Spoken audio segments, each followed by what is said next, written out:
మాట్లాడమన్నారు.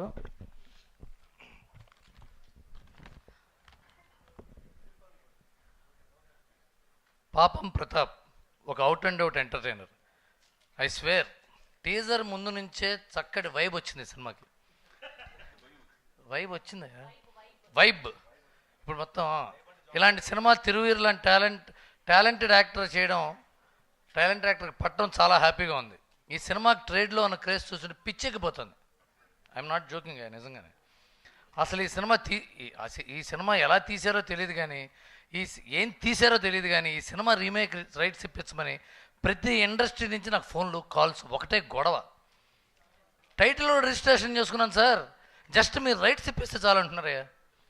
ఇప్పుడు ఈ సినిమాకి తమిళ్లో పావం ప్రతాపన్ అని పెట్టారు ఆల్రెడీ పేరు, హిందీలో అయ్యో ప్రతాప్ అని పెట్టారు, మలయాళంలో పావం ప్రతాపయం అని పెట్టారు, కన్నడలో పాపమో ప్రతాపయో అని పెట్టారు. మరి పాపమో తెలియదు, సరే.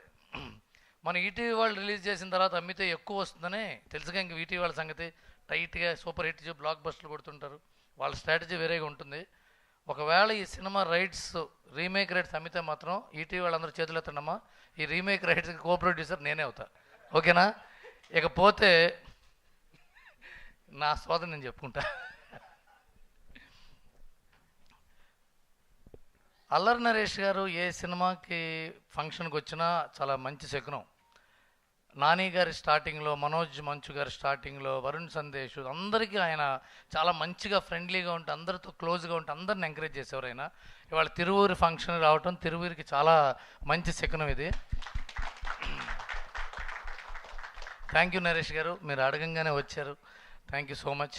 ఇకపోతే తిరువీరు పాపం ప్రతాప్ అని టైటిల్ పెట్టాడు, కానీ నిజంగానే అతని జీవితం పాపం. చాలా కష్టపడి అతని కష్టాలతో బయోపిక్ తీయచ్చు ఈటీవీ వినవాళ్ళు. అన్ని కష్టాలు పడ్డాడు అబ్బాయి. అలాంటి అతను ఇంతకుముందు గ్రేట్ ప్రీ వెడ్డింగ్ షో చేసినప్పుడు పబ్లిసిటీకి ఎవరిని అడగాలో తెలియదు కూడా అతనికి, అవునా కదా? చాలా కష్టపడ్డాడు. ఎవరిని అడిగితే ఎవరు వస్తారు సార్ అని కంగారు పడ్డాడు ఆయన. కానీ వాళ్ళ నరేష్ గారు లాంటి హీరో, ఆ తర్వాత హరీష్ శంకర్ లాంటి పెద్ద డైరెక్టర్ అందరూ వచ్చి తనని బ్లెస్ చేయటం అతని ఎదుగుదలకి ఒక చిహ్నం. అతను ఎదిగాడు, అతన్ని గుర్తించారనడానికి ఇదే ఎగ్జాంపుల్. ఈ సినిమా మా నితిన్ చెప్పినట్టు హీ హాజ్ అరైవ్డ్ అనిపించుకుంటాడు ఈ సినిమాతో. పాపం ప్రతాప్ చాలా పెద్ద సక్సెస్ అవుతుంది. ఇకపోతే నేను దేవి ప్రసాద్ గారు ఈ సినిమాలో చాలా సీరియస్ క్యారెక్టర్ చేశారు. ఈ ఒక్క సినిమాలో ఆయన ఒక్కడే ఆయనకి నాకు చిన్న ఇది జరిగింది. నాకు పెళ్ళి అవ్వని కొత్తల్లో, అంటే పెళ్ళి ఇంకా అయిపోతుంది తొందరగా, నేను మా వైఫ్ రోడ్డు మీద నడుచుకుంటూ వెళ్తున్నాం. ఆ టైంలో ఎవరిని చూస్తే వీడికి పెళ్ళి అయిపోయింది, నన్ను పిలవలేదు అనుకుంటాడా, లేదా పెళ్ళి కాకుండా దేనితో తిరుగుతున్నాడు అనుకుంటాడా అని నా టెన్షన్లో వెళ్తుంటే ఈయన ఎదురయ్యాడు అక్కడ రోడ్డు మీద క్యూ మార్ట్ దగ్గర. బాగా క్లోజ్ ఫ్రెండ్ నాకు, ఇంతరం కలిసి ఆయన సినిమాకి నేను అసిస్టెంట్ రైటర్గా పనిచేశాను. మా వైఫ్ ఎవరైనా అంటుంది, నేను చెప్తాలే, నేను మేనేజ్ చేస్తానని చెప్పి వెళ్ళి ఈయన అసలు మమ్మల్ని ఆ అమ్మాయి మా ఆవిడని పట్టించుకోవాలా నుంచుని ఆయన ఆ రోజున అంతకు ముందు రోజులు జరిగిన కబుర్లు, సినిమా ఇండస్ట్రీ కబుర్లు చెప్తూ ఉంటే 7:30కి రోడ్డు మీద కబుర్లు చెప్పాము, 9:30 దాకా నవ్వించాడు. అసలు మా ఆవిడని ఎవరో అనే విషయం మర్చిపోయి నవ్వి కడుపు చెక్కలైపోయి నవ్వించాడు. ఈయనంత గొప్ప మిమిక్రీ ఆర్టిస్టు, ఈయనంత ఇమిటేటరు, ఈయనంత కమెడియన్ ఎక్స్ట్రాడినరీగా చేస్తాడు ఆయన. ఆయనకేమో పాపం ఈ సినిమాలో సీరియస్ క్యారెక్టర్ ఇచ్చాడు. అది ఐరనీ ఆఫ్ లైఫ్, అవునా కదండి? గుర్తులేదు అనుకోండి మీకు. అలాగే ఈ ఈటీవీ విన్ బ్యాచ్ ఒకరు ఉన్నారండి, వీళ్ళు చిన్న డెకాయిడ్ బ్యాచ్ యాక్చువల్గా. చిన్న సినిమా అండి, చిన్న సినిమా స్టార్ట్ చేస్తున్నాం, ఇది చిన్న వాళ్ళతో, ఇతను ప్రొడ్యూసరు అని మొదలు పెడతారు. చివరికి అది ల్యాండ్ అయ్యేటప్పటికి ఒక లిటిల్ హార్ట్స్ అవ్వటం, ఒక అనగనగా అవ్వటం, ఒక రాజు వెడ్స్ రాంబాయ్ అవ్వటం, రేపు పాపం ప్రతాప్ అవ్వటం అవుతుంటుంది. చాలా సాఫ్ట్గా,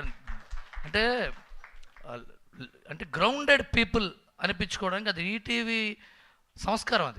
అది ట్రైన్డ్ బాపినేడి గారి సంస్కారం, ఆ ఫిలాసఫీ. అది ఎంత పెద్ద ఎదిగినా, ఎన్ని సక్సెస్లు కొట్టినా మళ్ళీ మొదటి నుంచి మొదలు పెట్టాలి, మళ్ళీ పునాదుల నుంచి సినిమాను మొదలు పెట్టాలనే తరహా మనుషులు. వాళ్ళకి ఎప్పుడు సక్సెస్ రావాలి, వాళ్ళకి సక్సెస్ కొట్టాలి. ఇకపోతే నరేష్, ఇందాక ఎస్పి దుర్గా నరేష్ మా పక్కనే ఉంటే నేను ఏదో జోక్ మాట్లాడుకుంటున్నాం, మైక్లో చెప్పలేని జోక్. వెంటనే అతను కనెక్ట్ అయ్యి గట్టిగా నవ్వి, మా ఊళ్ళో కూడా ఎలాగే చేస్తారు సార్ అన్న.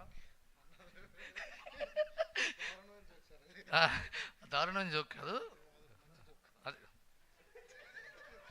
దారుణ జోకు మంచి జోకులు ఉండవు బ్రదర్. చెప్పుకునే జోకు, చెప్పుకోలేని జోకులు ఉంటాయి. అది అంటే అందరూ చూసాం కానీ చెప్పుకోలేని జోకు, అందరూ చూసేదే.